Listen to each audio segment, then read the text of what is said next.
This is Bluff Town Council regular meeting. Roll call. Linda Sosa, Britt Hornsby. Luanne Hook, Jennifer Davila. Ann Leppanen. Erin Nelson, serving as town manager. So the first thing is the approval of Bluff Town Council special meeting minutes from September 16th, 2024. Has everybody read them? Are there any changes, modifications? Points of discussion? Motion to approve the Bluff Town Council special meeting minutes from September 16th, 2024. second. Any discussion? All in favor say aye. Aye. Aye.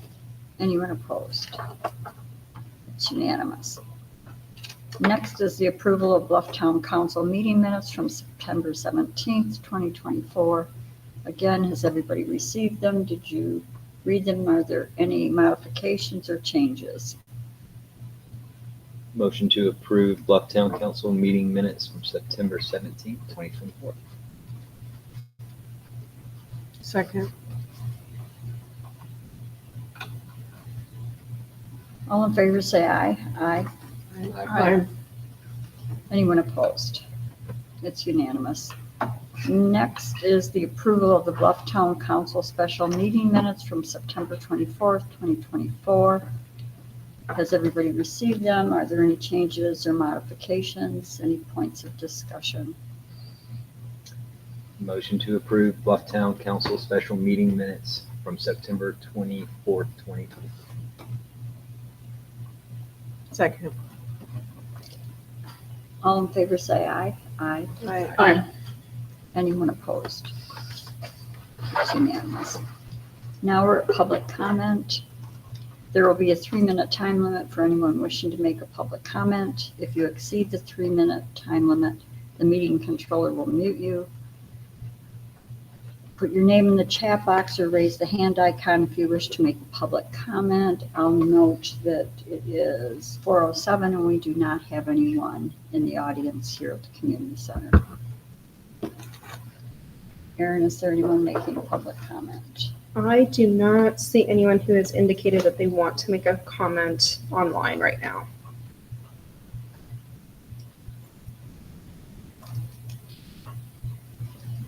And if there's no public comment, we'll close that and move to the unfinished business. Number 1 is the update on the USDA, which is the United States Department of Agricultural Rural Development Grant for a portable generator. And Erin, I'm going to turn that over to you since you've done the work on this.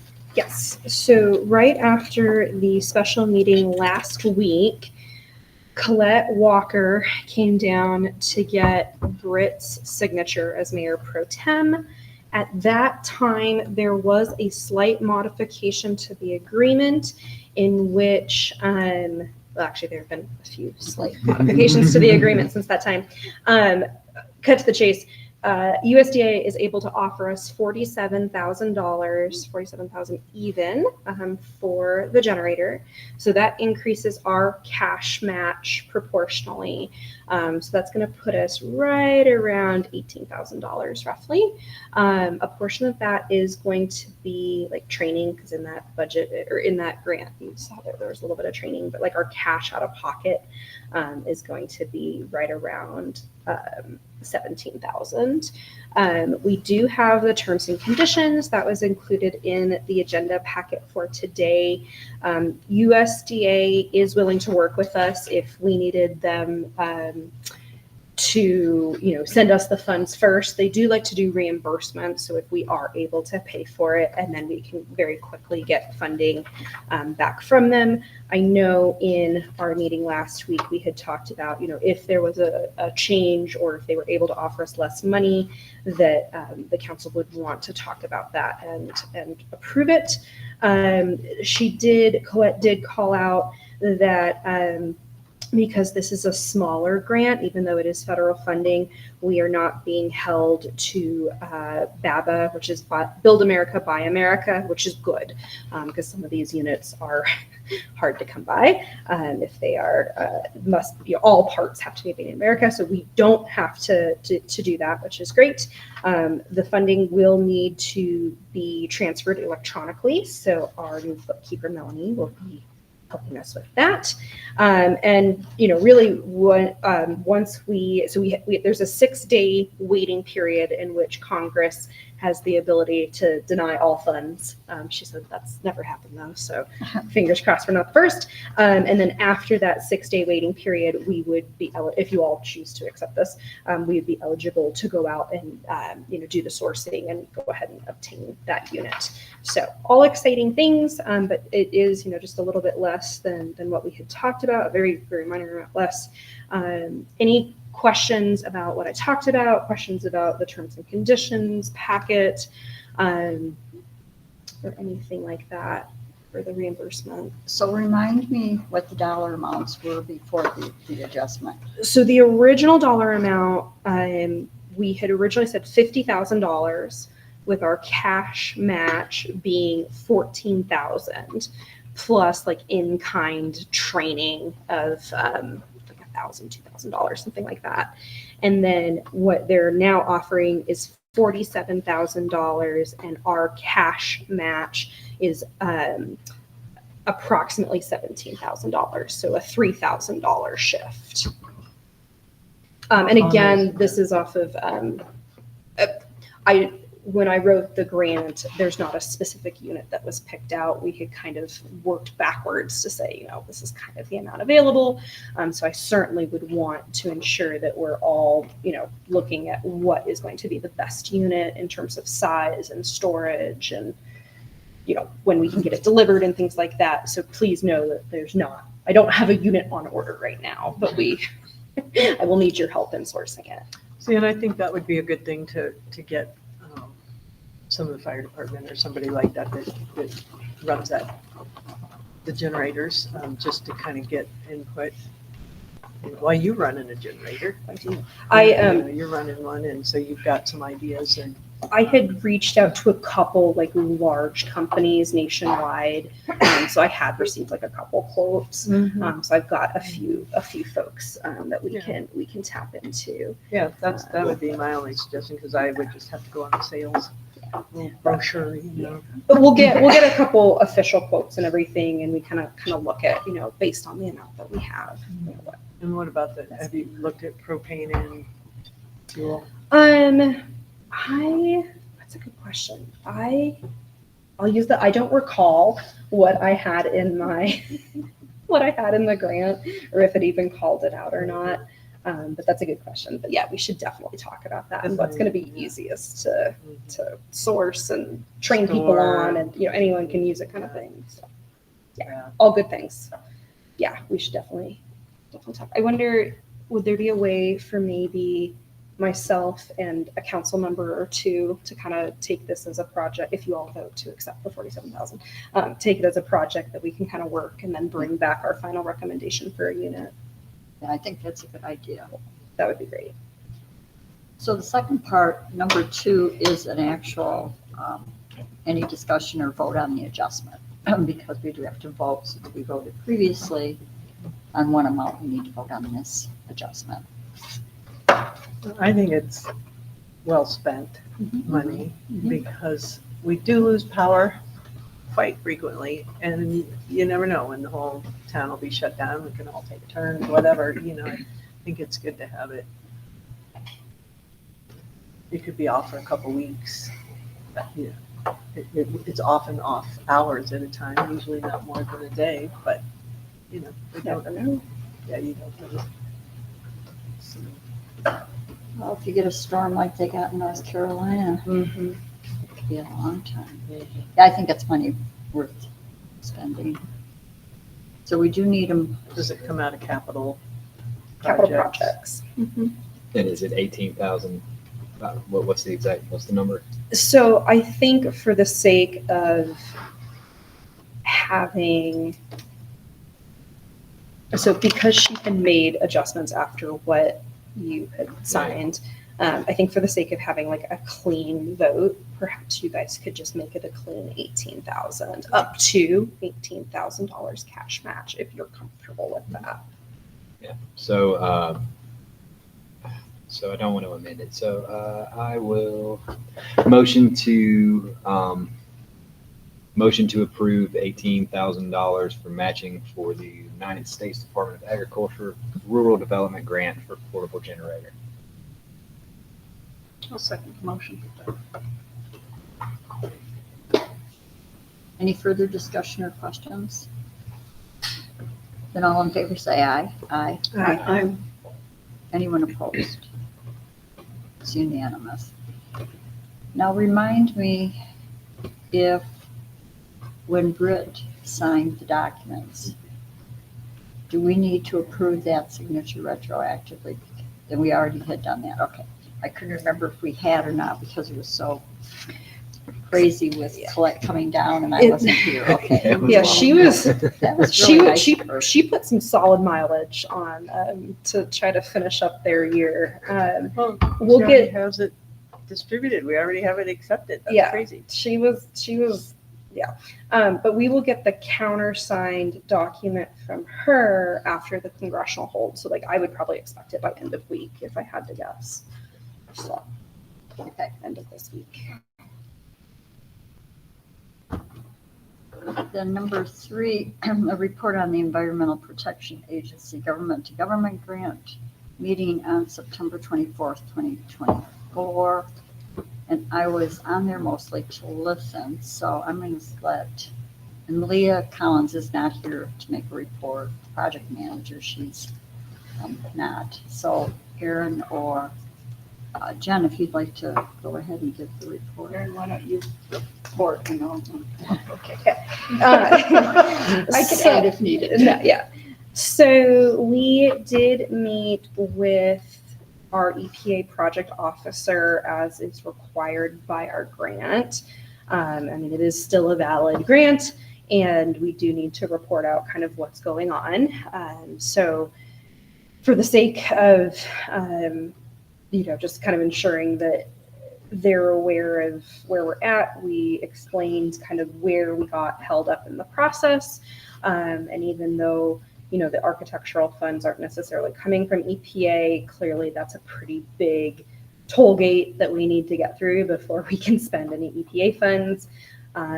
April was very understanding that we would not want to spend other funds or do a drawdown, even though we've incurred some costs that could fall under EPA. She was pretty understanding as to why we wouldn't want to do a drawdown from EPA until we get this resolved. There were some discussions regarding the idea of this specific partner versus other community-centric partners, but we didn't get too far in the weeds on that. It was more of just like, this is where we're at. We're seeking mediation. We want to move through it. She was concerned, which is understandable, and we said we are too. That's everyone at the table. This is something that we need to figure out.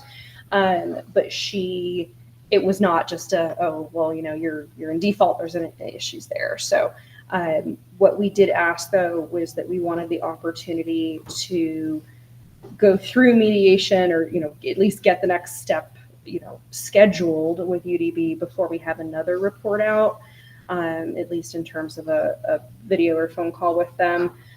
We are quickly approaching our mid-year formal reporting deadline with EPA. We have a twice annual report that we have to submit for them. And that's going to come up in December, and Malia will need to get that done. So I'm hoping that we'll have something to show for that.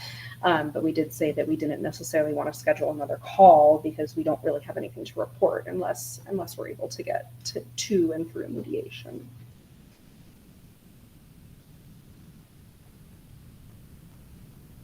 Would it be worth having another call with them just to talk about to get into the weeds on another partner, just so we would know? With the EPA? I kind of got the feeling not. I would, Until you know what exactly. Yeah, until we Yeah. know what course we're going on. I was,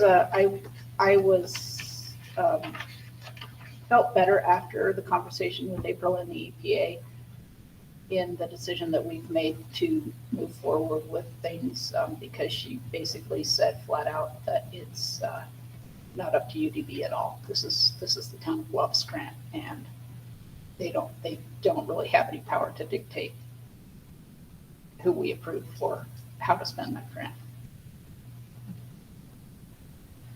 That's good, they reiterated that because, She, without prompting. you right, know, and if she she, said, this is your grant, this is your decision. is what we kind of know, but it's good to have it enforced. So that kind of ties to number 5. So I'm just going to start with this and kind of tie 4 and 5 together. 5 is a discussion, 3 and 4. 4 is a discussion of request for mediation with Utah Deneva Kea pursuant to the terms of the acquisition and redevelopment agreement. I believe our meeting with them was the 13th of September, where they declined to take a vote. Today is the 1st. Chris McEnany had a conversation with Janet Sloman-Chi last week. She advised him that they were looking for an attorney. They thought they might have an attorney. I talked with Chris. We went back and forth with some emails. I reached out to Janet Sloman-Chi and Davis Philfrith, first by a phone call to Ms. Chi, which she did not pick up or return. I then sent a text message to both the chair, Davis, and to Janet Sloman-Chi.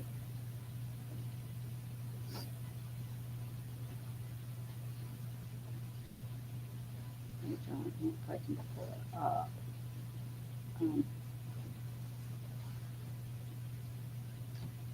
So what I said was, I left a message, a voicemail similar to this, waited a day.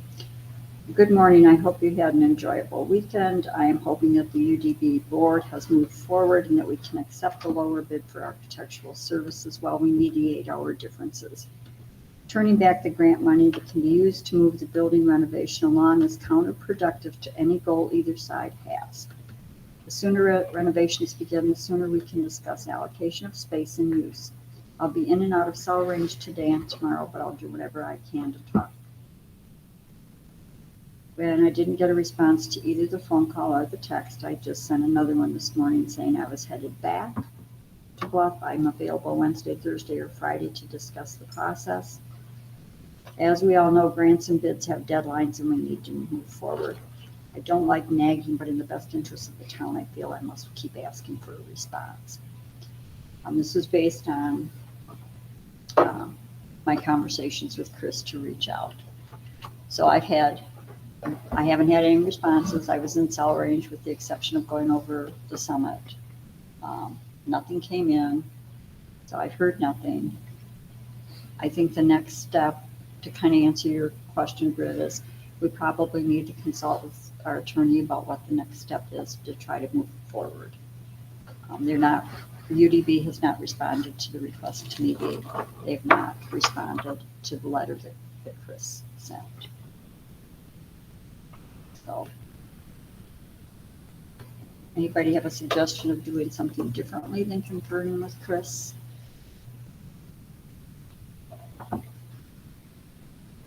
Okay. So I'll just reach out this week and talk with him and see what our next. So we still don't have his advice as to whether we can just go ahead and accept that bid and. He recommended that we not do that at this point. Okay.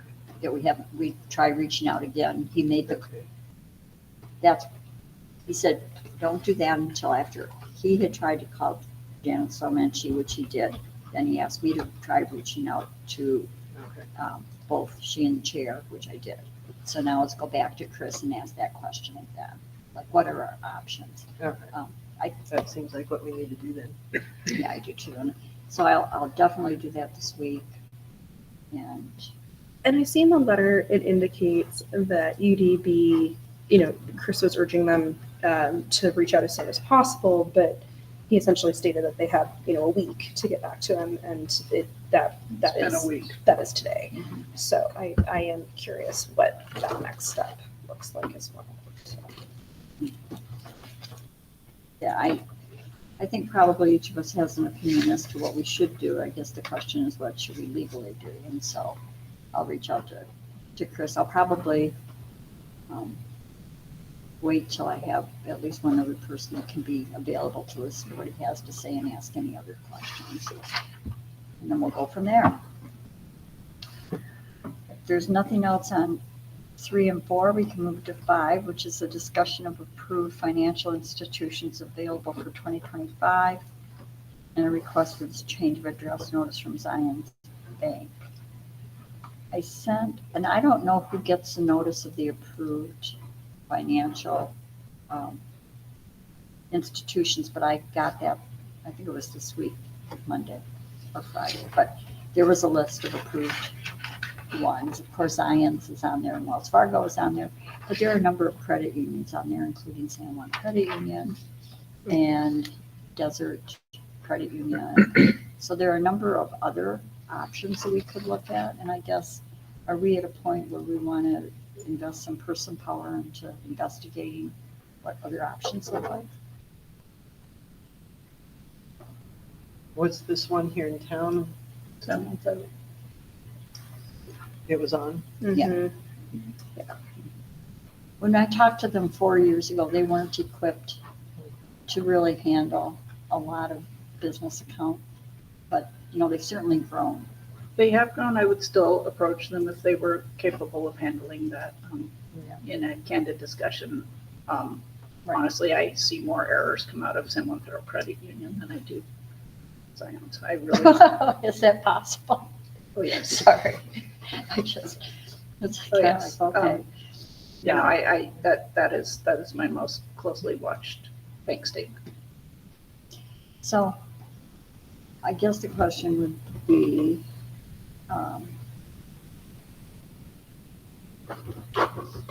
who wants to do the initial reach out and talking to a couple of these institutions, or do we want, was the list included in the package? It was, I have the list from July, was the one available online. It looks like the letter that I saw earlier might have had like 1 or 2 more listed. I don't know if they're local. But yes, folks have a relatively new list available. I would be inclined to, especially since we've got a new bookkeeper, that maybe we give it some more time and just see if there's anything that continues. Just keep an eye on things, and would be my suggestion, because I don't think so that there's nobody that's completely fail-safe. And it takes a lot to rearrange it and to get all the new things set up and to get familiar with how their stuff works and all the rest. It's quite a process, and so I think my suggestion was to make a second account, which takes care of the other problem of security of our funds, and then you can kind of play with it that way and have one account over there or something and see if that is better. And then you don't need to close up what we've got going. Something to consider, I don't know if this is something that I consider anyways, is do we often need lending opportunities, because the credit unions, at least 2 years ago, neither of those credit unions were in the position to do any kind of business lending when I went for refinancing things for the inn. Neither one of them were equipped or large enough to do any kind of large mortgage type, business type transaction. So my recollection, which was when reaching back 4 years ago, but when I met with Zions, both in Salt Lake and then down here, is the kind of lending we'd be looking at has to be done through bonds or all those really big things. Yeah. That really, we'd be looking at Zion, Wells Fargo, those kinds of institutions anyway, to be borrowing money. It wouldn't be within the capability of anybody that's local or any bank that's local. That's the sense that I had. And I would, knock on wood, really hope that we aren't, in a position for at least another 10 years to need to go down a path of any kind of bonding. But no, I that's a good point, but I think we're okay with. I think the only benefit to to going to the credit union here in town is if we foresee deposits increasing significantly, because the travel time is significant. But if we are trying to move towards a more electronic banking model, which we are, and we can process more things electronically, then we should either stay with Zion's or find a bank who is better equipped or has lower fees associated with electronic banking. And I know Melanie has started looking into a lot of that.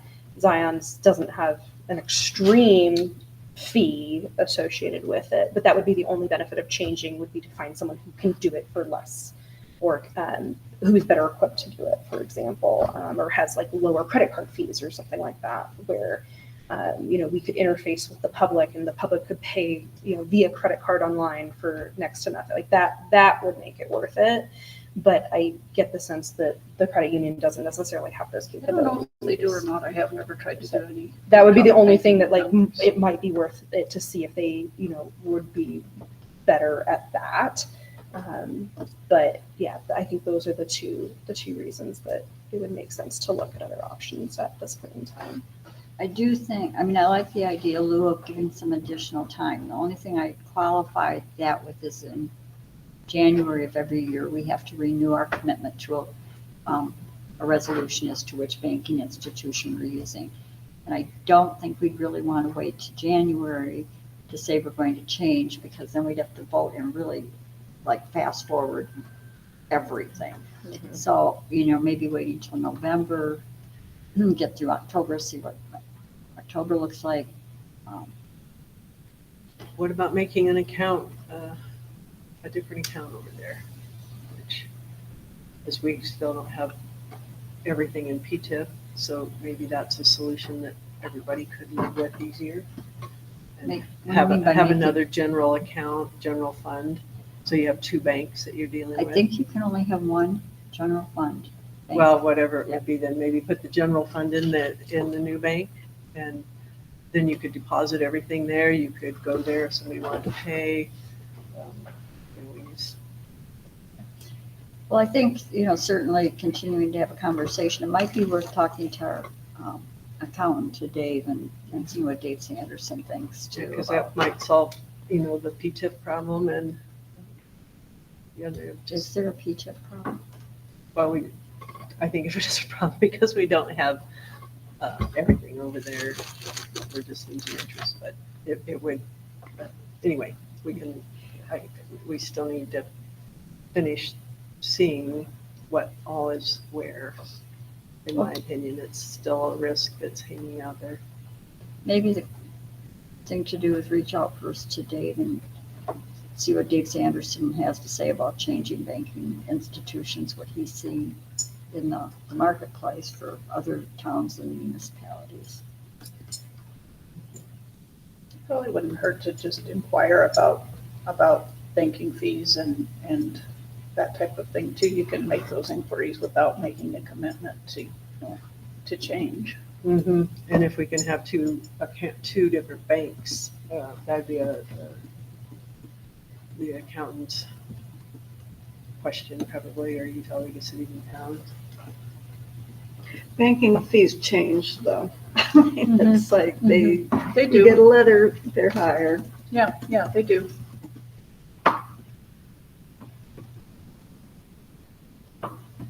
So what are we doing with this? Are we tasking someone to do some further investigation, or do we want to set another month and see? I like the idea of checking in with Dave. Melanie, have you had conversations with Dave I have. Sanderson yet? Yeah. Well, maybe Melanie and I could find some time to call him and talk to him and see what is he seeing out there? Does he have a recommendation or a thought? So Melanie, maybe you and I can set something up in the next week.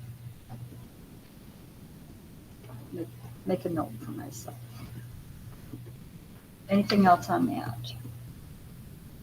Okay, then moving to new business, report on the financial report format and report on the September 24 financials. Melanie.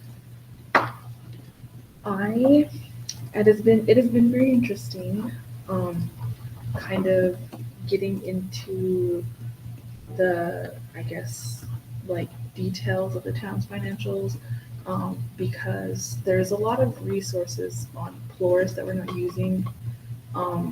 Not like anybody's fault or anything, just that like there's a lot of resources, and the way that I want to pull reports, not everything that I need is in Plurus to pull them the way that I want them.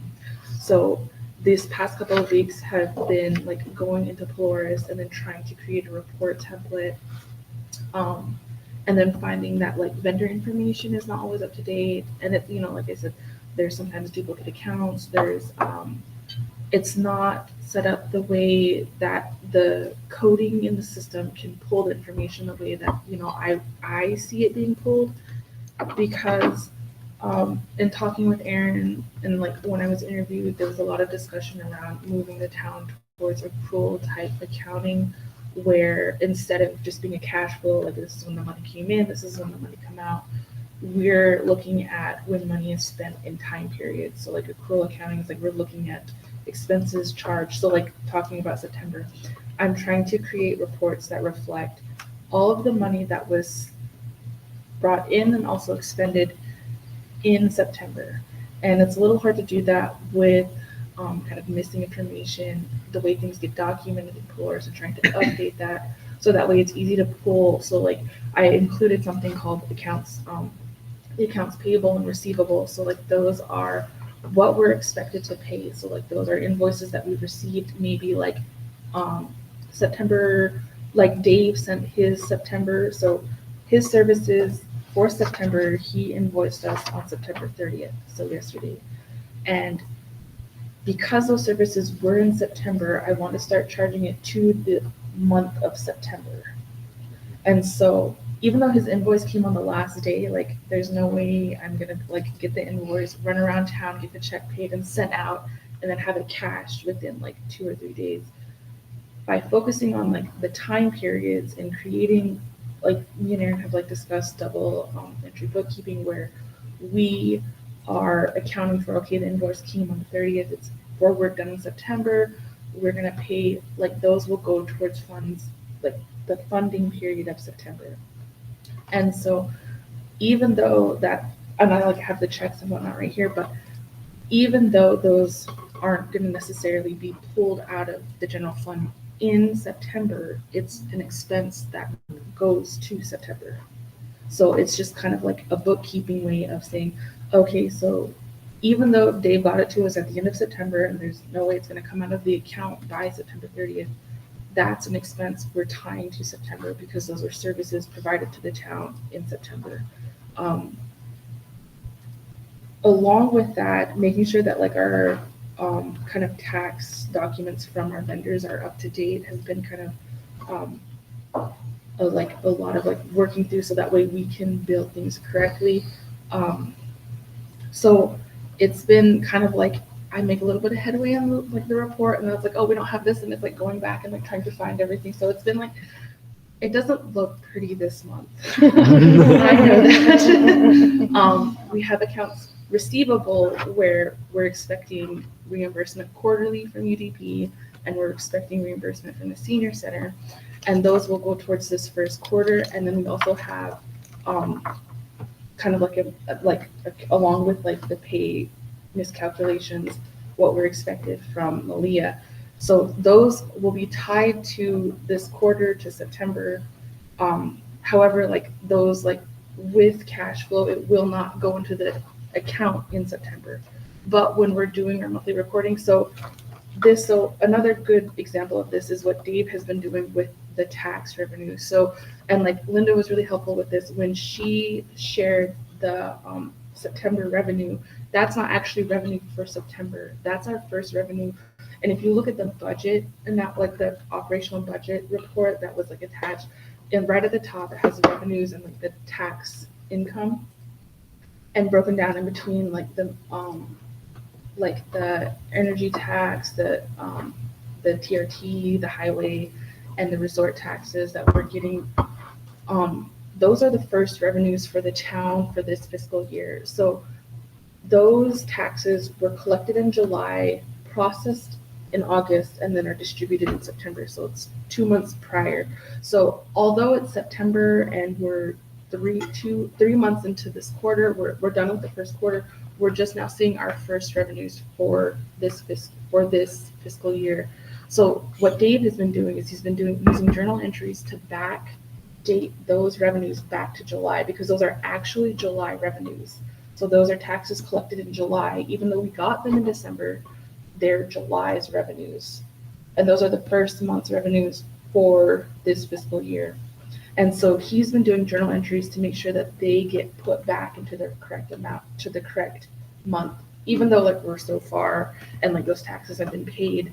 There's just kind of like a longer process to get that to us. So to like kind of go in line with that, and especially with our grant reporting for moving forward with like ideally with the EPA, with all these other grants, you know, it's easier to keep track of like, okay, so services for this grant were incurred this month, those are those expenses, and we account for them correctly. So that's what's been like kind of the struggle with getting these reports formatted in a way that's like easy to read, that you guys can look at them. You're like, okay, these are the numbers for September, even though the bank account right now doesn't reflect that. We can do the simple math to say like, okay, this is what's going to eventually come out of this month, and this is what's going to come in for this month. And like those numbers, even though we don't have them right now, will actually like balance out, and you know, it's a little bit clearer picture on like what September looks like, instead of like halfway through October we're like, oh okay, and then Dave's came out for September, you know, and like this is when we paid for it. So that way it's just easier to look at like, okay, this is the September package of like where we're at as a town financially. And I think it helps with like the budget progression on there, looking at like, okay, this is what, so if I can get it onto Polaris, it can account for in the budget, like we've progressed like 30% through our budget, and you've used this much from this account, like percentage-wise, you've used, let's say, like salaries. I've also been working to make sure our salaries are classified correctly in the budget, because we do have budgeted accounts for town manager salary, for the bookkeeper, for the clerk, and it's been pulling out of account that is, you know, it is wages and salaries, but like if we want to look at the budget and break down those accounts and say, okay, the town has spent over this much on this on this salary, or on this, you know, like just me, for example, it's like, oh, Melanie has like used up like 40% of the budgeted amount for her position, and we're only at 30%, or we're only at 20% of the year expended, right? Then that way it's like an easier to look like, okay, do we need to start thinking about how the budget needs to be amended? Do we need to start thinking about how things move forward? That's what I'm trying to do. This first one, like I said, I know it looks really ugly, but it's there. It's a lot of work, and I think we're in a good situation where we can take feedback from all of you to say, what would you like the financial reports to look like? And yeah, I mean, it's a ton of data to pull, and Polaris certainly has good things, and then it has some shortcomings as well, as we all know. So yeah, this is kind of like the rough draft, and Melanie has kind of said, you know, this is the future state of where we're going.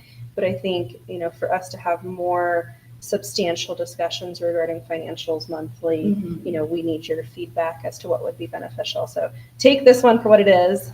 We'll make some revisions for next month, and then it would be really helpful as we move, you know, towards the start of the next calendar year, as to what else would be helpful for you to make decisions about how to move the town forward. Especially like if we're talking about like increasing capital projects revenue, like expenditures and cash matching, like being able to like look at these and say, like having a better like idea of how, you know, like, okay, like this can like, you know, just kind of see like how this will affect the budget and alter and what type of revisions might be coming for the town as the year progresses. And like we hit each quarter. Yeah, my only concern would be is if it takes you like, if it's not really set up to where you can do it relatively quickly, like if it takes you hours and hours or takes a week to get it to where we have each month instead of just like by the year. I guess is Flora set up more for like the year, quarterly kind of. Floors, I'm finding out you get out of floors like what you put in. Okay. It's very flexible. It's also very, you just kind of have to know what you're trying to get out of it. Okay. And if So it doesn't, you- it's not overly time consuming and- to do what you want to do. No, and I feel like even if it does take me a long time, like I see your concern, I feel like with what Erin and I are doing to try to like standardize procedures, once that like foundation is there, Then like, it's, it'll- then it's- you've got a it's pattern fine. and you've got the No. pattern set up. Yeah. And then, yeah, because it's always takes the most time when you're getting a system set up. So if Mhm. it's a good system, that's awesome. Yeah, and I think that that's where, our strategic plan really came in with bringing in staff. It's like get the procedure standardized for all of what everybody is doing so that, if Melanie's not here, or Erin's not here, or I'm not here, Linda's not here, someone's not here, we don't have to start at the very beginning and go back and go, okay, what were they doing? Somebody can step in and pick up. I would certainly, I think it's worth front loading Yeah. Melanie's time to get it done. Obviously, if we're having this conversation in 18 months, I'm going to be a little worried. But, I think it's just a matter of just getting it all set up. No, that's awesome. I'm glad that you understand it all and because that does, it makes what you've said make sense to me. And so it's not too much. yeah, no, when Ann You've asked got if it, I yeah. talked to Dave, I was like, yeah, no, Dave knows me. Dave knows me. The man of The few- That's speed dial's still a perfect, though. thing. Yeah. That's Yeah. perfect because that's who you want to work with for getting all of it. Yeah, and you want to be doing the same type of system so that it all is easier to check, it's easier to audit, it's easier all the way around. Mhm. Okay. Is there anything else on that? Do we need a motion to pay the bills or do you have that, like? Continuity's sake, probably Yeah. so. Just Yes. for the Okay. sake of it. Yeah. And there's a couple of like, I wasn't able to, so we need like the electrical bill, our bill from Rocky Mountain Power to finish the UDB and senior center reimbursement packages, so we know what's incoming. And that's why I have those like marked red, is because like in the future, I'll be able to like put those together beforehand. That is one question. So is UDB up to date on their quarterly reimbursements? No. You're shaking your head, no. Oh, yes, I forgot. No. That's okay. Because that is not acceptable, and as we move into bigger expenses, this last order that I'm assuming is the one they haven't paid is a very small amount. Yeah, so to confirm, we have not received the check for like just over $400 Yeah. from Q2. Q3. No, Q2, you're right. This is Q2. Well, Q3. it's Bill is the Q2. calendar year Q2. So the quarterly, the second quarter. Mhm. Okay, so I will It add was a that. struggle for Q1 too, right? The last payment, or was it not? Mm, I I'm struggled for a whole year. Year, okay. But they're caught up except They're for caught this up. last bill. But it was a struggle to get the But they, well, so they're missing April through June. So they're behind. They're way behind. But the April through June is what just got billed. No, No. that's what was billed back how in much was it? July. In July. Yeah. And so this next one, without the bill from Rocky Mountain Power, that's kind of like what kind of fluctuates on the pricing, and depending on how much, electricity was used. So maybe like on that one, can you just put down June under the UDB Mhm. reimbursement, say April paid or, June is due, whatever might be, just to kind of line them up. Standing invoice. Yeah, just Yeah. on, like, those are kind of a list. If you have somebody that has a list, Yeah, no, you there's, know, or if we have a list to, like, Jones and the Mill, the ones going out. yeah. If we have a list that we need Mhm. to pay, that would just help me. Okay, so we need a vote on paying the bills. I'll make a motion to pay the bills as from 9/30/2024. Second. Any other discussion? All in favor say aye. Aye. Anyone opposed? It's unanimous. Then we'll move to number 7, a report on the Bluff Fort and Town of Bluff joint fundraiser for the EMTs and Bluff Volunteer Fire Department, which was held on September 21st, 2024.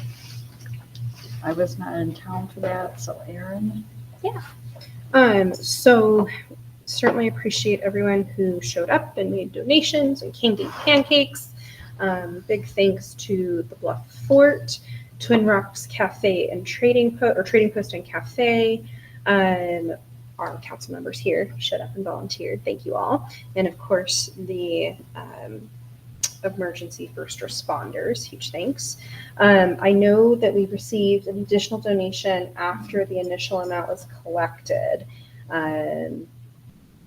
To my two counters, $3,325 was what was initially brought in, then another like 100. So so over $3,000 brought in. So huge thanks to the community. Really, really, really appreciated it. I did have a debrief with the Fort liaison, and there was some communication about kind of the future of the event, and at least kind of where we sit right now. Their feedback would be that while they might still be interested in like providing the location, because they don't have the continuity that their staff changes over, their volunteers change over annually, it might be beneficial to have another organization in town take the lead on it. And so I think that might be a good discussion that we might have either internally. I know we've kind of strayed away from hosting events as the town, but either the town or the volunteer firefighters, EMTs themselves, or maybe like the Bluff Community Foundation, or maybe another organization might kind of take the lead. And not to say that all of these organizations wouldn't still be involved, but in terms of like the planning and logistics and coordinating and getting everyone together, they're just and again, huge thanks to everyone this year for pulling it off. But I think that it's clearly a very worthy cause and something that I think personally it's just fantastic. But perhaps we would have better attendance, better noticing of it, and could have better logistics pulled off if we had an owner who knows what's happening every year, I guess I could say. So, and then could also at the same time, if we were to transition it to a new owner, could identify if it's, is it still that same time of year? Are we changing the date? And things like that. So that's kind of the feedback that I was receiving, but I really do appreciate everyone who showed up. Some really, really generous donations, and certainly everyone who donated time and money. It's very, very much appreciated. So thank you all, and thank you to the community. So any thoughts or feedback or questions or comments about the ownership idea?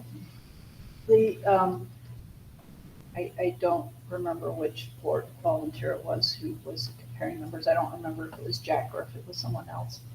Thought that our numbers were down a little bit this year from previous years. I thought that as well, just from the amount of people who showed up. Mm-hmm.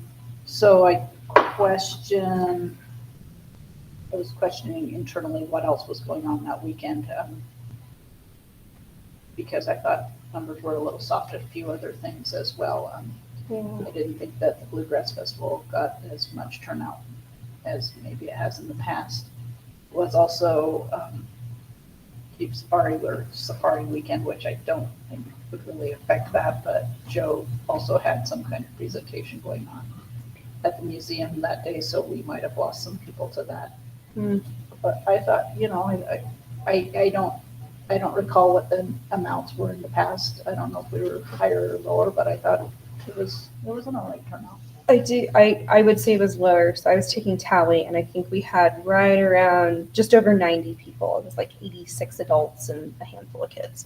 And so I do think that it was 2 weekends later than usual, and that was a little bit because, it was because the coordinators at the fort were unable to do it for the 2 weekends kind of around 9/11. So it did get pushed back.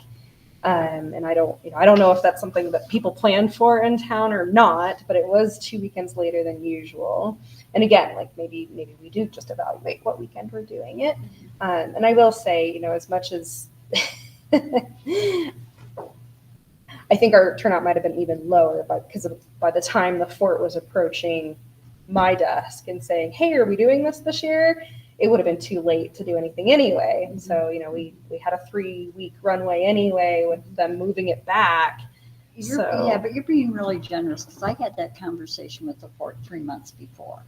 So, I think moving it away from 9/11 is a mistake. Because I agree. I think that is something that people can get on board. It's like the 4th of July. If you do the fireworks the 4th of July on July 15th, it's kind of lost the context. Yeah. So I think that's one thing. Yeah.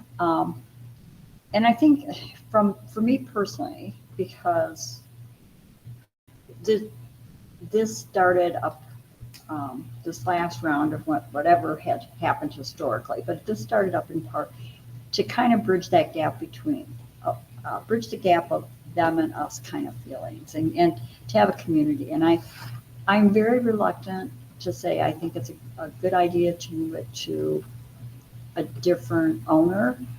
I think the town needs to be invested in it. But I can't speak for the fort. I would agree that changing volunteers now instead of every year or 9 months, doing it more frequently does pose a problem. Logistically, however, there is a script that they have that was created to kind of work from. And I guess what I'd like to do is just kind of to do a second sit down and say, okay, what role would the fort like to play? Because this is kind of bridge the community where it's really integral. And if you don't want to, if you feel like you don't have the capacity, then what capacity can you work with us so that we keep that continuity? But I think the 9/11, and then one year was so artificially inflated with 20 Germans coming in and throwing hundreds of dollars. Yeah. But they're here every 9/11, so. Yeah. But I will say, I certainly, that was part of my conversation, was this idea that, we are trying to bridge the gap and the sense of community. And I was surprised that some of the comments made regarding why they didn't necessarily want to continue it. So I don't know if this is, if it's individuals or the organization itself, or if this would be better suited to be revisited potentially next year when we've got a little, I time. understand that there's like volunteers and stuff operating the thing, but like who's above them? Like who places people? They don't just materialize, right? There's got to be some kind of structure. They So- are actually dropped from the sky. That explains it. All right. No. And Just like who would be stable to contact and talk to if you're just talking to people who are unstable. Well, the new director now, he got popped in. He was going to be the guy. The director is now having to be the whole director.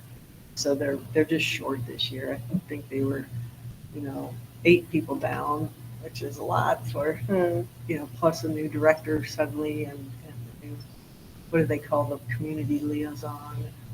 He's brand new, wasn't really expecting to be that. So I think if we give it some time, maybe he'll be ready. Because I agree with you. I think that it's great that it's all combined. One comment that I think we ought to do is, I know we've got it, like 1 year goes to EMS and 1 year goes to fire. I think we should just split it 50-50 with them. So, I did get feedback from some community members. They thought it would just say like, just say it's for emergency responders and Yeah. whoever needs it that year, I don't know. I think that complicates our books a little bit more. And it was done to make it easier. Yeah. Because neither organization can accept the money, and that's Right. what those two organizations decided that they wanted to do. And while in a real world, it would be nice if we could say, okay, we have this pool of money, both entities can draw from it. Okay, yeah. who's well, gonna that make those wouldn't work. decisions? Yeah, that No. wouldn't work. And the other piece is, quite honestly, we're faced with a bigger picture with EMTs and fire. And come next year, we may be on a whole different planet from what we're talking about now. So I kind of like the idea, let's let it sit, Okay. maybe do a little more discussion with the next team or volunteers that come in with the next manager. And like when we get kind of more into the winter, having those conversations and see where we are with our own issues with EMT and fire. I was thinking like very latest when we start budget discussions in March and April, like when we're looking at the line item and saying, are we going to have fundraising money? And if so, who's leading it? I think it would be good because not only do they have turnover, but we have turnover as well. And I think that, it's great that Erin has it in her memory, but I think that if we have a calendar list and assign it to one of us, I know that the Easter egg hunt kind of cropped up on us fairly quickly this year. And it was like, oh yeah. And I was fortunate in that I knew about the Easter egg hunt, but I think we just need maybe a little bit better reminder ourselves of the events that are coming up. But I think we should leave it the same. We found with the balloon festival, although we have people all the time, why do it's that continuity needs to be there because people do plan around it. And if we have 20 German bikers who show up every year for 9/11 weekend, then great, let's keep having it that weekend because that's more money that we draw. And it's good tourism attraction. It is. Like they enjoyed it. Yeah, and then like if we had a flag out on the highway, all those things that we told us a couple days ahead or whatever, even it doesn't have to. One thing I don't know if you all were here or remember, but the fire department used to do these fundraisers as a chili supper. And yeah, I'm sure you remember because it's, everybody do a big pot of chili and it'd all be in the fire station. You pull out all the trucks and open all the bays and whatnot. So it's been a real nice thing to have somebody else do that for them, to put it back on my work too, if that becomes the only option, but.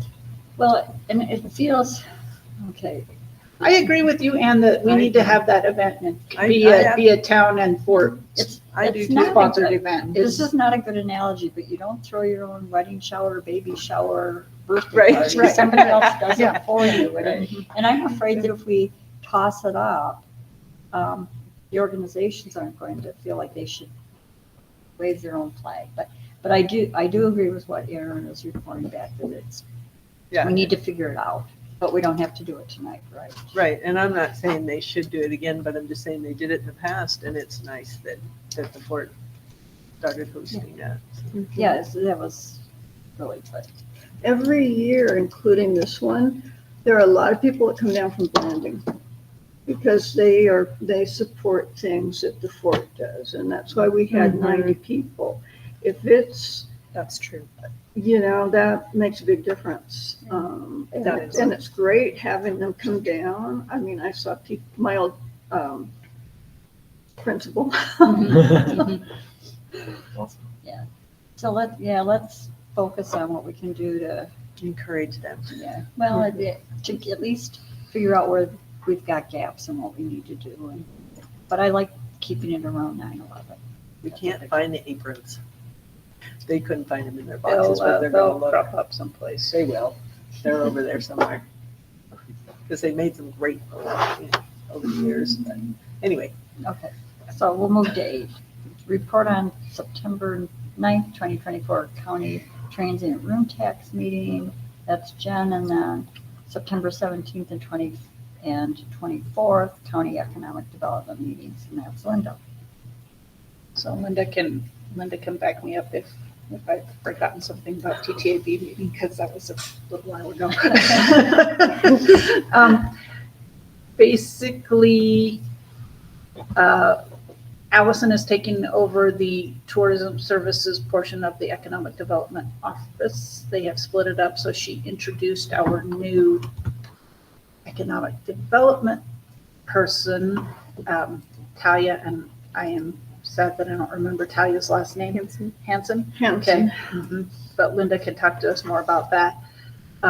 She was just on for a second, and then Allison went over what TRT or what how do I the economic tourist division side, what we're kind of focusing on, and a large portion of that still is going with Relic and the development that they're doing for us. They were talking about numbers being a little bit soft for the year. She spent a long time on the Visa View update, which kind of tells us where our marketing dollars are coming from, or not marketing dollars, where our tourism is coming from, both foreign and domestic. So she presented our top five country contributors and then state contributors. They were pretty normal. France was a little softer than they typically are, which was interesting. We've had some speculation if that was because the Olympics were happening in the end of July and first part of August, which is typically when the French people take their holiday. So maybe we didn't have as many French visitors this year because they were staying home to enjoy the Olympics, which to me is perfectly justifiable. I would as well. They were a little soft. One of the surprising things was that Poland was in the top five, which is very new for our market. We haven't ever seen a lot of Polish visitors, and to have them show up as a top five contributor in the Visa View for the county is interesting. And then we had a state that was not typical. Usually we will have a lot of, usually our top state contributors are California, Colorado, Arizona, and then the fifth kind of varies, and it was a new, I don't remember who the fifth was. That was a surprise to me too, but we had a new one pop up there as well. I'll go back on her notes and find out better if you're all interested. Nate said that Nate is our office reporter, kind of, and he said that his requests for physical brochures was down fairly significantly than it has been in past years. Could be just because people are going more digitally marketing than Because physical. the older geriatric crowd is dying off and they don't need the paper ones. and the Yeah, younger I don't crowd is on know. their We phone. still send out a lot of paper brochures. I think, or they still send out a lot of paper brochures, but he did say that was down from the last year. And then our chairperson wasn't there, so we didn't really have a chairman report. And then just local reports. Some people are feeling it's a little softer of a year this year than it has been in the past. I personally am not feeling that, but I'm only one business, so it's interesting to hear, get the feel from other businesses. It's interesting because the times when we've eaten out, it has seemed to both myself and the people I'm with that we have heard a lot more French this year. That's interesting because France was significantly down for August, which, we do hear a lot of French, but there's other countries who speak French as well. But yeah, France was fairly significantly down. One thing that Allison did key on was that we are dramatically feeling the loss of Gouldings as we all anticipated and knew was going to happen. So TRT collection is significantly down, as will sales tax be. From the loss of Gouldings to the tribe. So how did that happen? That property went from America's whatever to the Navajo Nation, and that transferred. Never saw that go by. Yeah, there was some question as to when it was going to happen, is if they would still contribute to sales tax and transient room tax. But the tribe does not pay sales tax or transient room tax. They are a sovereign nation and they don't have to pay to the state. So we don't, we don't collect any, we've never collected any revenue off of the View property as well. So that But they're actually- on the res, Also school That was needs. a good one. but it wasn't. It Yeah. was, Yeah, but that's what she's saying, is like Is the it- View, they don't collect now that it's on the res. They don't. but that's what I collect. mean. It's, so it did switch ownership. Yes, Yeah. yes. Interesting. And that is a mill of people going through, so. Yeah. Yeah, it was a big loss. Interesting they could Thank do you. that so quickly. I figured that would take years. I think when the So tribe is there wants to any- move things quickly, the tribe moves things quickly. I But don't think is- that happens very often, but Is there any private property in Monument Valley now? I don't believe so. That was the last little part. Yeah, I think that Goulding's was the standalone private property in Monument Valley. I don't know that for sure, but that's my belief. The school is probably like White Horse. It's on, there's an agreement that it's on regular. When you're talking about where people are coming from, it's really cool because we can track their Visa cards. We can see where That's what the Visa they view is. originated, where they came into the county, where they stayed, where they left. And so that's where we get all that information. So That's we scary. know. Yeah, it is. Just cat. So I had two meetings because the first one on the 17th didn't have a quorum. And so, but we met Talia Hansen, who actually I already knew. She was economic development up at USU, the college.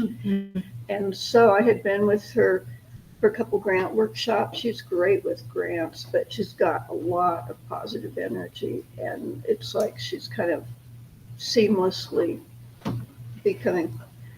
entering her role. So so the second meeting was just to vote. We voted to submit the budget for the county rural grant for 2024, which we do every year. It's 200,000 and 140,000 will go to businesses, to business grants again, the way that we usually do it. Usually it's higher, but and the business base camp is December 5th. Just to follow up on, Talia showed up at the fire. Yeah, she came to our. breakfast. Yeah. So we got to meet her there. I got to meet her. Anything else on that? If not, number 9, the Transformation Network Fall 2024 Indigenous Community Engagement Series. Somehow I got on this list and had weekly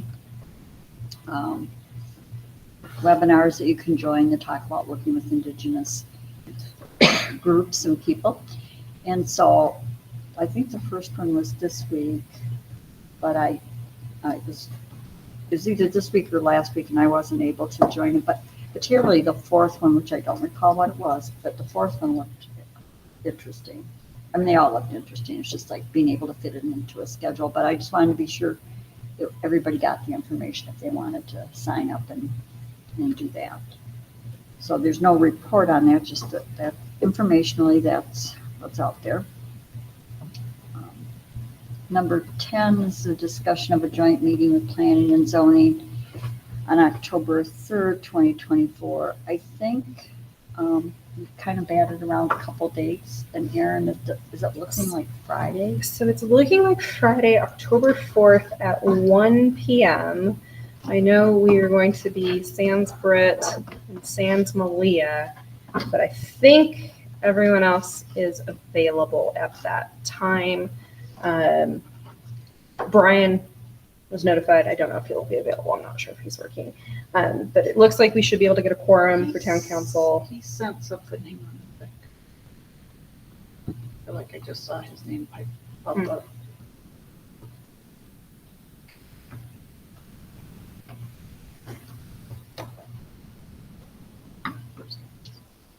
Sorry, I have a book name. Look on the ribbon. Darn. It is mandatory.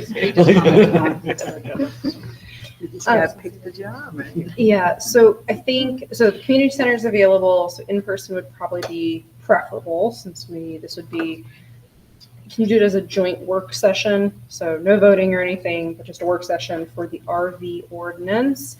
That draft is available on our website. But I will make sure that everyone has a copy of it. So you can review that. And I would guess that probably at least an hour and a half, is to vote at least an hour and a half. And then we can figure out where we need to go from there. But we did want to ensure that we talk both board and both council and commission prior to like sending it off to Chris or anything like that, and then that'll reduce the number of revisions that we need before it then goes to public hearing. So, and then I think that's the only agenda item that we probably want on there. I think that'll give us more than enough for you all to consider. Well, I would like one other item on the agenda, which is the need for compliance for planning and zoning to get the council's vote on their 2025 meeting schedule. That's something they're supposed to do, and we've dropped the ball, they've dropped the ball, but when they're deciding what meetings they're going to have for 2025, we are supposed to get that as a request for us to approve. And this year, for whatever reason, there have been a lot less meetings, and I just want to make sure that we're all on the same page. There's no point in having us on paper say we're approving it if we're not approving it, and then for me to whine that they're not meeting. I mean, I don't like doing it that way. So that would be the second agenda item. Do they also, so we need to post ours in the newspaper, and we also have ours posted on our marquee. Do they need to post theirs in the newspaper? For the calendar year at the start, they should be. Yeah, and I think they have. Yeah, I think they Amanda's have, been doing and I that. think I've seen it, yeah. I'll tell you, it's on that public notice website. Somewhere I've seen it. But we Okay. just need to, if we're not going to do it, then let's get rid of the procedure so that the next council isn't looking at it. But I think it's a good idea so that we know what the meeting schedule looks like. Okay. All right, number 11, discussion regarding the airport zoning regulation changes and implementation of airport influence areas required by the state of Utah. Erin. Alrighty, so this one came up pretty late last week, so I have not had a chance to talk to anyone, including our airport manager. Apologies, Jim. So I was up in Monticello late last week on another meeting, and Monticello's city manager said, "Hey, are you guys working on that airport zoning thing?" And I was like, "No, what are you talking about?" And he said, "Well, the state of Utah has a new requirement." So the FAA passed down a regulation to the states, who are passing down regulations to cities and towns, that if you have a public airport, you need to enact an overlay zone, which then has some regulations. So I haven't gone through all of it. You all have the high level thing from the state. But essentially how Caden described this is that we're going to need an overlay zone. It's going out like 5,000 feet, a 5,000 foot radius from our airport. And then we'll need to regulate like structure height. It even has like tree height and things like that. And so, all in the name of public safety, of course. And then there's some, of course, zoning code stuff along with this. And then the best part is we're supposed to have this by end of year. So in my research of other communities, it looked like Cedar City has a pretty extensive ordinance or amendment that they've already passed. I'm not seeing too much else. But I don't know if this is something that we want to get with Chris about, if this is something that we should talk to planning and zoning about, or kind of how we want to go about this. Cedar Cities was pretty in depth.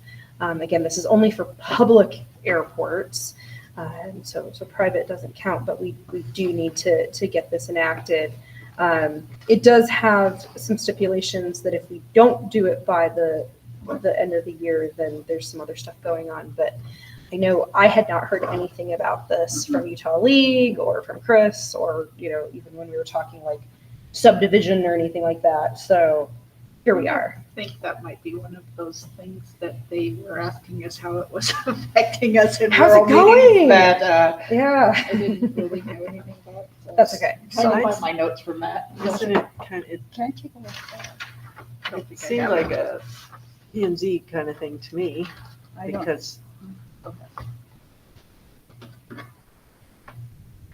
go ahead, Lou. well, I just think it's definitely, to me, it's definitely a P and Z thing. It's definitely And if zoning. I will yeah. give it that. It is definitely zoning. Yeah, and they've written up all those zones and what's allowed in each one, and there's that private property right at the edge of it that's for sale. And that so is, like if you have to notify them that you've got, there's the notification. I don't know what 5,000 feet radius, 5,000 feet is a mile. I did a nice little thing off of Google you? Maps, and there's not too much. One of the, and it's going to depend. Is it based off the runway? Is it off the Yeah. actual edge of the airport and everything? But like the Well, cliffs are certainly within, Yeah, radius that. from the edge of the runway or radius from the hangar or, We just need a lot more but that detail, private so. property is Yeah. within a mile. Yeah. It's 5,280 is a mile, so 5,000 is, Just under. yeah. I will say Cedar Cities was a little bit complicated and convoluted as to like how they were writing it, because essentially, in effect, the further away you get from the runway, the taller your structure can be. So you kind of think of it as a cone, but the way they wrote it was very convoluted. So I'm sure that I would hope that we can spell it out a little bit more clearly as to what, how tall you can get, how far we're lucky in that we don't have very many structures close to the airport, but apparently we need to get ahead of this by the end of the year. So Yeah, when you have that deadline, that's not far away. no, it's not. Since this is So while we're October. doing RVs and animals and Maybe it other needs things, to subdivision bump, because subdivision has a deadline and so does, and subdivision we haven't had a hearing on. So we may need to bump those completely out and put subdivisions and airport zoning if we have only a joint meeting or two before we have a hearing with them. They both have pretty soon deadlines. I think that the subdivision one is the end of November. end of November. Or I think December? so. I think it's the end of November. And Hanson was working on that. I think that we have that. Blue, rough I know draft. you sit on that one, or sit on planning and zoning. I mean, in reality, how much wiggle room do we have with what Hanson gives us, though, right? Like Not a they're, lot, but we still have to have- I mean, we still have to Yeah. have the public hearing, but Yeah. they pretty much spell it out. Mhm. Here it is your, It's kind of annoying that there wasn't some offer for that with this. But well, that one's mandated by the state. The Oh, yeah. state pays for the subdivision. that's what I'm saying. But the federal required the Yeah, but the state. Fed required the and state to Oh. do it, and the state's kicking it to us, so Right, pick up right, the damn right. bill. Remember, that's one of those 363 unfunded mandates that the state comes down with and tells you have to do something, but we're not going to give you any money, which is why it's actually an anomaly that we actually had a funded mandate on the subdivision. And the subdivision one is probably about done, but there needs to be time for the hearings and the final, group together thing and stuff. So that joint meeting, Well, that probably should be a discussion about when the public hearings are going to get scheduled and try to jam as many issues as we can get pulled together into one big public hearing and not have to write 8 notices for, Right. yeah, so. but if we're missing 2 on this meeting, Do you think that planning and zoning would be prepared to talk about the subdivision draft at the joint meeting? I think it's pretty much, I mean, at least like they could talk about it and tell us where they're at in their process. I think it's worth putting it on an agenda so we can talk about it, yeah. and the, I mean, it's not gonna help us if we've had such a hard time getting this joint meeting together. Mhm. But That's if why- it- So plan for 2 hours if it and just- then but if we're missing, you said both of you guys I'll won't be be there? Britt. You'll- you've got the 4 of you. Oh, okay, I'll just, be late, just Madrid. Okay, not too. so, I mean, you can listen Yeah. and catch up, but, And then we'll have everyone but Malia potentially. Okay, so subdivisions, for that's a P and Z. good one. And then I do think that this airport one is going to be, I don't want to say boilerplate, but like it's pretty spelled out. Like the FAA is like, you need to have this. These are the kind of regulations. I think if we wanted to like add anything, like while we're looking at the airport, but I don't, given the deadline, I kind of doubt that we're going to necessarily want to do that. So between now and Friday, I'll see what else I can find, and then we can maybe at least, maybe it's on the agenda as to, are we giving it to planning and zoning? Are we just giving it to Chris? Are we giving it to someone else to look at? Given that he wrote the ordinance for the airport, and this would have to be nested within that and doing an amendment, I would say we should talk about it, but we should be prepared to hand it straight off to him and try to get it done. Because we're not gonna get all this done by the end of the year. Not the penalties, but if you don't have it done by the end of the year, it's really, for our airport, is non-consequential. Mhm. Nobody's gonna build out there January 1st. Nobody's gonna do any of these things. We don't have that kind of constraint out there. So if we went past January 1st, it's not gonna be the end of the world. Except that it is for sale.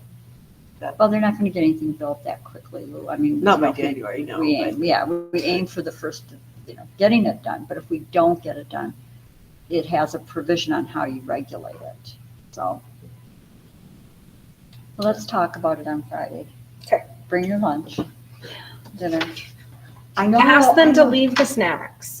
Whatever you don't want, we'll take care of. Or, all right. All right, Yeah, thank Soda in you. the kitchen. Yeah, there will be soda. All right, moving to the last, number 12, just a reminder for the community, every household can get 4 free COVID test kits by going to the .gov website for COVID. This is really important because folks are now, we're moving through COVID again, people are getting sick. People are getting the flu, people are getting the common cold. The town cannot get endless amounts of COVID testing kits. And while we have some, please, every household listening to this, make your request. I made mine. They came in the mail while we were gone. So we got our 4 test kits. But it's really important for folks to get that done. The public health has been very good about providing us with kits, but we don't know how long that will continue. And so and the expiration date, remember, even if it's expired, it's good for 1 year after that. You're not going to test positive if you're not positive. My understanding is you can test a false negative, but the test will only test positive if the test is working. So for those people who, in my family, tested positive and thought it was because it was an expired kit, no, you actually have COVID. So I think that's really Yeah, those- important. Tests, well, because I bought them not knowing that I could still get 4. They're $30 a pop, so they're not cheap tests. And, I'm happy to make sure people get them. And Linda and I handed them out, but the reliance, really, we need to encourage people to get those free test kits because we don't know how long it will hold up. Anything under other? The only thing is, I think last Thursday or so, I was invited for a meeting today with the cooperating agencies for the monument. And I want to bring it up under other because before we meet again on October 4th, they're supposed to release the draft of the plan. So that'll hit, and I'm sure there will be some controversial things in it. But the BLM did give a general kind of overview of the changes from what I had read back in June. And really, it doesn't look like any significant changes we have to be worried about, mostly moving percentages from one kind of resource to another. Nothing really major. The airport and things like that didn't really come up on this. But from here, they'll release it on the 4th, and then they have a 60-day, I think it's called a governor consistency review. And from there, a 30-day protest period. So the record of decision should be published in January 2025. Is their plan? Just in time for Yeah, right. local elections.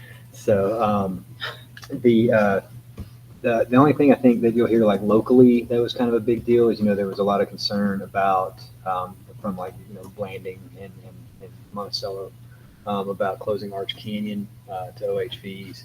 They haven't closed it to OHVs. They're going to allow it through there, but under permits. But an open permit from what they're saying now, with basically saying that they'll decide later what limits to put on it. But right now, they will allow OHVs in Arch Canyon. So that was just a big county problem. They had the county had an issue with it. So I think that was most of the big stuff I saw. But anyways, that happened quickly this afternoon and was mind-numbing as they always are. So, but the state is definitely, broadcasting their position. Zillow is actually mostly, or whatever they're going by now, is actually most concerned about this property devaluation because of limited access, like right-of-way concerns and stuff like that. Like, we go to sell this property and you've limited access to it, it's not worth as much, that kind of thing. But that was basically all they were saying. Where the state was kind of swinging wildly at basically every possible comment. They acted like they had never heard of any land management policy before ever. So it's obtuse to the point of comical. But anyways. So I have two others. One is a question I meant to ask Erin 2 meetings ago, where I was pretty sure that I knew I was recording and I wasn't, and I gave you the recorders. Did it pop up anywhere? I found it. It is on the Utah Public Notice website. We are good to go. Thank you. Thank Yep. you. I don't know what I did. The date is wrong, and the date is probably still wrong. But yeah, it's like 2 days behind, so you're good. Perfect. Yes. Okay, I was going to say somehow I didn't record, but Nope. I did. You are all set. And then the other thing is just today is Jimmy Carter's 100th birthday, the only president to have achieved that goal. So happy birthday. I was going to bring a birthday cake, but my day got out of control. And the only way I would have brought a birthday cake is if I'd been late for this. So anybody else with another? Okay. It is 5:32 p.m. Motion to adjourn. Second. All in favor, say aye. Aye. Aye. Anyone opposed? It's unanimous. I'm turning off the recorder. See you all Friday at 1. Ooh, that's quick. Get out of here.